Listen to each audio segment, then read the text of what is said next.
Tuhan bersamamu. dan bersama rohmu.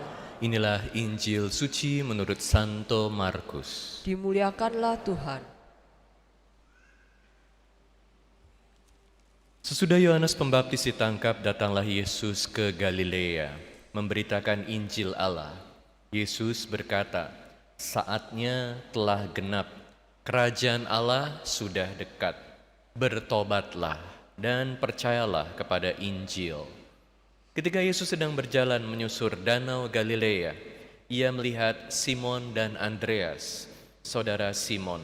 Mereka sedang menebarkan jala di danau. Sebab itu mereka itu penjala ikan.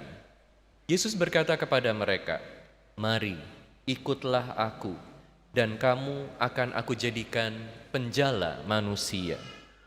Lalu mereka pun segera meninggalkan jalannya dan mengikuti Yesus. Setelah Yesus meneruskan perjalanannya sedikit lagi, ia melihat Yakobus, anak Zebedeus, dan Yohanes saudaranya sedang membereskan jala dalam perahu. Yesus segera memanggil mereka, dan mereka meninggalkan ayahnya Zebedeus di dalam perahu bersama orang-orang upahannya. Lalu mereka mengikuti Yesus. Demikianlah sabda Tuhan. Terpujilah Kristus. Saatnya telah genap, kerajaan Allah sudah dekat. Bertobatlah dan percayalah kepada Injil. Saudara-saudari sekalian terkasih dalam Kristus, dalam Injil hari ini kita mendengar janji Yesus, pewartaan Yesus bahwa kerajaan Allah sudah dekat. Saya mau mengajak Anda sekalian untuk merenungkan tema hidup dalam pengharapan, hidup dalam kerajaan Allah. Pertama, saya mau mengajak Anda melihat bagaimana Kristus adalah sumber pengharapan kita. Kedua, saya mau mengajak Anda melihat bagaimana setan adalah pemberi harapan palsu. Dan ketiga, kita semua diajak untuk mengalami transformasi hidup dalam pengharapan. Pertama, kita melihat bagaimana Yesus adalah sumber pengharapan. Yesus mengatakan kerajaan Allah sudah dekat. Apa itu kerajaan Allah? Kerajaan Allah adalah kerajaan terang. Kerajaan Allah adalah kerajaan kasih. Kerajaan Allah adalah kerajaan di mana kehendak Allah yang terjadi.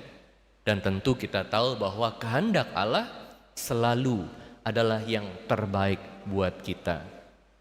Dalam Mazmur tanggapan, kita berdoa kepada Tuhan supaya Tuhan memberitahukan kepada kita semua jalannya, memberitahukan kepada kita kebenaran, supaya kita bisa hidup sesuai dengan kehendak Tuhan di dalam kerajaan Allah.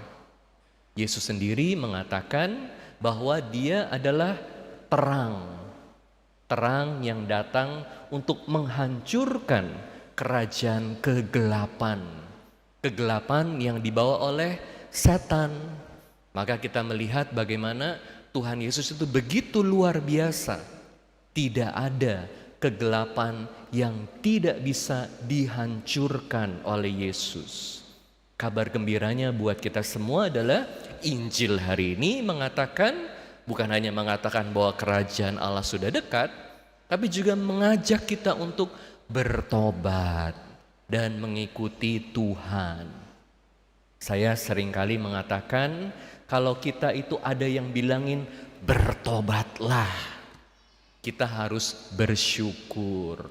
Kalau nanti habis misa ketemu sama Romo Adrian bilang kepada Anda, bertobatlah, jangan sakit hati. Loh Romo, kenapa kok bilang kepada saya bertobatlah, memang saya salah apa?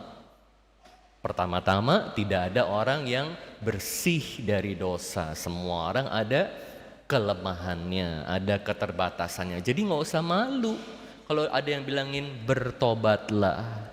Justru harus bersyukur, karena itu artinya kamu bisa jadi lebih baik. Itu artinya Tuhan masih punya pengharapan bahwa kamu itu bisa menjalankan yang baik. Kalau udah ditinggalin, udahlah, gak ada harapan. He is a hopeless case. Diemin aja, nanti hancur sendiri. Nah, baru kita mesti sedih. Karena itu artinya orang gak percaya bahwa kita bisa jadi lebih baik. Injil hari ini mengatakan bertobatlah. Artinya Tuhan Yesus percaya bahwa kita semua, siapapun kita, betapa gelapnya masa lalu kita, betapa hancurnya kita saat ini, walaupun udah bertahun-tahun kita buat jelek, bertahun-tahun kita hanya pikirin diri kita sendiri aja, bertahun-tahun kita ikut setan, selalu ada kesempatan untuk bertobat. Puji Tuhan. Nah, seneng kan kalau dapat kesempatan untuk bertobat, bisa punya hidup baru. Nah, tetapi kita harus sadar sekarang, kenapa kita hidup dalam kegelapan? Buat apa Yesus datang? Yesus datang karena manusia dikuasai oleh kegelapan dosa, kerajaan kegelapan. Dan siapa promotornya? Setan. Setan ini kadang-kadang dipanggil Lucifer, pembawa terang.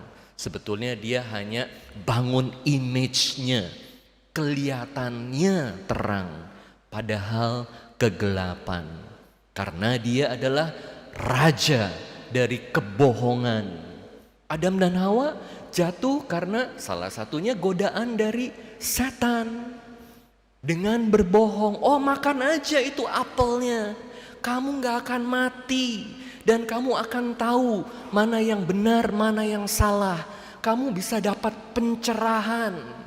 Anda lihat gimana dari sejak awal setan membuat Adam dan Hawa jatuh dengan kebohongan.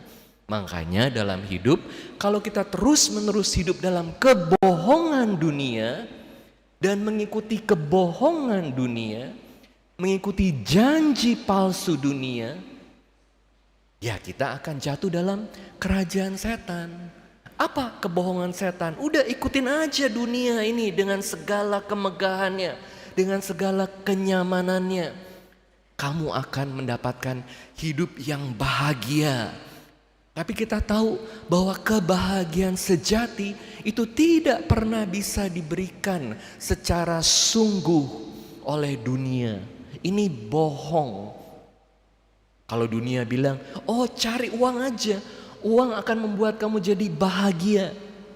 Berapa banyak orang yang duitnya berlimpah tetapi jauh dari bahagia. Jadi bener gak omongannya setan? Oh kamu cari popularitas aja, itu dengan medsos. Kalau kamu banyak followersnya, banyak likesnya, walaupun itu artinya kamu harus hidup dalam kebohongan, yang penting pura-pura keren. Semua orang mengagumi kamu. Followersnya udah begitu banyak, bisa jadi aktor, artis terkenal. Tapi ternyata ujung-ujungnya meninggal bunuh diri. Kasihan. Mana janji dunia, mana janji setan yang memberi pengharapan? Ini bukan pengharapan sejati, pengharapan palsu. Hidup dalam kerajaan kegelapan. Nah, kita mesti sadar dulu itu. Makanya kalau kita udah sadar dan mau hidup dalam kerajaan Allah, mau hidup sungguh-sungguh bahagia, caranya gimana? Berpegang pada Tuhan Yesus. Dan kabar gembiranya adalah Yesus mengajak kita semua, ayo hidup dalam terang, ayo ikut aku, ayo ikuti ajaranku, ayo menjadi muridku, ayo menjadi sahabatku. Nah, Yesus katakan kan, kamu adalah sahabatku, menjadi sahabat Yesus. Seneng gak kalau jadi sahabat Yesus? Pasti seneng. Anda punya sahabat gak? Anda pernah gak menjadi sahabat sejati buat orang lain? Pernah gak? Kalau Anda pernah menjadi sahabat sejati buat orang lain, Anda pasti tahu apa bayarannya untuk jadi sahabat. harus belajar berkorban demi kebaikan sahabat Anda. Kalau Anda mengatakan, aku mencintai dia, tetapi Anda buat baik sama dia, buat baik sama cewek itu, hanya supaya cewek itu senang sama Anda. Supaya cewek itu mengafirmasi Anda. Supaya cewek itu ikutin Anda. Supaya cewek itu akhirnya mau sama Anda. Itu namanya bukan mencintai atau belum mencintai. Bisa-bisa itu hanya memanipulasi. Seperti setan, gak jauh. Memanipulasi. Kasih yang baik-baik nih, kelihatannya keren. Supaya dia ikut saya, dia baik sama saya. Tapi kalau Anda sungguh mencintai, sungguh menjadi sahabat, artinya Anda harus tahu untuk berkorban. Dan Yesus berkorban buat kita. Makanya dia wafat di salib. Dia mau supaya Anda bahagia, bukan dia bahagia. Anda, kita semua bahagia. Kalau ujung-ujungnya masih supaya aku bahagia, supaya aku enak, supaya aku senang, ini masih buat diri sendiri. Tetapi Anda tahu kalau harus berkorban, apapun bayarannya, karena kamu adalah sahabatku. Itu baru jadi sahabat sejati. Seneng gak kalau punya sahabat sejati? Kita tahu di saat kita susah, pasti dia akan bantu kita apapun bayarannya. Itu Yesus. Mau ikut Yesus gak? Yesus bilang, kamu adalah sahabatku kalau kamu melakukan perintahku, melakukan ajaranku. Dan dia ajak murid-muridnya pertama hari ini untuk ikut Yesus. Mari kita ikut Yesus. Karena di dalam Yesus ada pengharapan sejati. Betapapun gelapnya hidup Anda, selalu bersama Yesus bisa jadi lebih baik kalau kita ikutin ajaran Yesus. Salah satu contoh yang luar biasa, saya dengar cerita ini dari Romo Dominikan namanya Timothy Radcliffe. Dia cerita mengenai wanita ini yang juga adalah Dominikan awam, tentang seorang wanita yang sungguh-sungguh hidup dalam pengharapan. Namanya itu Métis Girtaner. Métis, si Métis. Ini cerita tentang Métis, ya. Métis ini waktu masih muda sekali, umur 18, dia adalah pemain piano yang hebat. Nah, waktu itu ada Perang Dunia Kedua. Dia orang Prancis, dia jago sekali main piano, dan dia bisa ngomong bahasa Prancis dan Jerman. Jadi tentu waktu Perang Dunia Kedua di Prancis, Jerman kan mau menduduki Prancis. Jadi sekarang si Métis ini dia berpihak tentu kepada Prancis. Jadi dia berusaha untuk dapetin informasi-informasi tentang apa yang dilakukan Jerman. Berbagai hal yang sangat sensitif. Dan dia bisa dapetin itu karena dia dipercaya oleh orang-orang Jerman. Selain karena jago main piano, dia bisa bahasa Prancis dan Jerman dengan sangat fasih. Jadi selama beberapa saat, dia itu dapat akses ke sana kemari, dapat informasinya, dan bisa kasih tahu kepada orang-orang Prancis. Sampai satu hari apa yang dia lakukan diketahui oleh orang-orang Jerman. Dia ditangkap, dipenjara di Paris. Bayangin, anak masih muda banget, umur 18, tapi dia tahu dengan jelas apa yang dia harus lakukan dalam hidup. Dan dia berani mempertaruhkan hidupnya demi negaranya, demi berjuang untuk kebenaran. Luar biasa ya. Saat itu waktu dia ditahan di Paris, Métis disiksa. Dan salah satu yang siksa dia itu namanya Leo. Leo adalah seorang dokter. Tapi Leo ini sangat kejam. Dia pukulin si Métis. Sampai akhirnya Métis itu mengalami cedera di tulang belakang. Sistem syarafnya kena. Sehingga akibatnya tangannya jadi lumpuh. nggak bisa berfungsi dengan baik lagi. Harapannya untuk menjadi pianis terkenal hancur. Dan waktu dia keluar dari penjara tahun 44, itu saking sakitnya badannya, dia dikeluarin waktu itu dari penjara. Tapi karena badannya sudah cedera, seringkali dia harus menahan sakit. Dan berbulan-bulan dia tidur di kamarnya, di ranjangnya aja. Puji Tuhan dia bisa pulih. Jadi karena badannya itu begitu sakit, harapannya untuk bisa menjadi seorang ibu hancur. Anda lihat bagaimana harapan Meti ini hancur. Tapi puji Tuhan, dia mencari harapan itu. Bukan pada kekuatannya sendiri, bukan pada dunia, tetapi pada Tuhan. Sehingga dia memutuskan untuk hidup dalam Tuhan lebih dalam lagi. Dia rajin berdoa, rajin baca kitab suci, hidup dalam Tuhan. Dan dalam doanya sehari-hari, dia selalu katakan, Tuhan, beri saya kekuatan. Kalau sampai satu hari nanti saya ketemu sama orang yang menghancurkan berbagai harapan saya bisa maafin dia.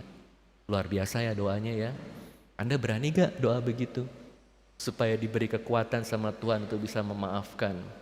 Anda tahu sesudah 40 tahun dia keluar dari penjara. Dia terima telepon dari si dokter Leo. Dokter Leo bilang, saya yang siksa kamu di Paris. Saya mau ketemu kamu. Bisa? Anda jawab apa kalau ditelepon sama orang yang menghancurkan harapan Anda? Si Meti berani untuk ketemu. Dokter Leonya datang, udah lemah sekali. Dan dia bilang, saya sakit kritis. Sebentar lagi saya akan meninggal. Saya nggak tahu apa yang harus saya lakukan. Dia diam aja, duduk di depan si Meti, nunduk, lemes, tangannya disilang di depan badannya. Lalu kemudian setelah diam beberapa saat, Dokter Leo bilang, ampuni saya minta dimaafkan. Nah, saat itu adalah momen yang luar biasa. Meti udah doa terus sepanjang hidupnya supaya dia bisa memaafkan, dan ini saatnya. Anda tahu rahmat Tuhan bekerja luar biasa dalam diri Meti, dan dia bisa memaafkan dengan begitu mudah. Dia bisa mengasihi bahkan Dokter Leo. Karena sepanjang hidupnya dia tidak dikuasai oleh kebencian, dia tidak dikuasai oleh kegelapan, tapi dia dikuasai oleh kasih Tuhan. Jadi dia jalani hidupnya dengan baik hari demi hari, tahun demi tahun. Dan saat dia perlu memaafkan Dokter Leo itu, rahmat Tuhan bekerja dengan luar biasa dalam diri dia. Meti bukan hanya hidup dalam pengharapan. Meti bukan hanya hidup dalam terang. Dia menjadi pembawa terang, pembawa pengharapan buat orang lain, bahkan yang paling sulit untuk dicintai. Dokter Leo meninggal dengan tenang, sudah dimaafkan, dan dia sudah memaafkan dirinya sendiri. Mari kita ikut Tuhan Yesus, hidup dalam pengharapan, dan bisa membawa pengharapan buat orang-orang di sekitar kita, karena Tuhan Yesus hidup dalam kita. Amin.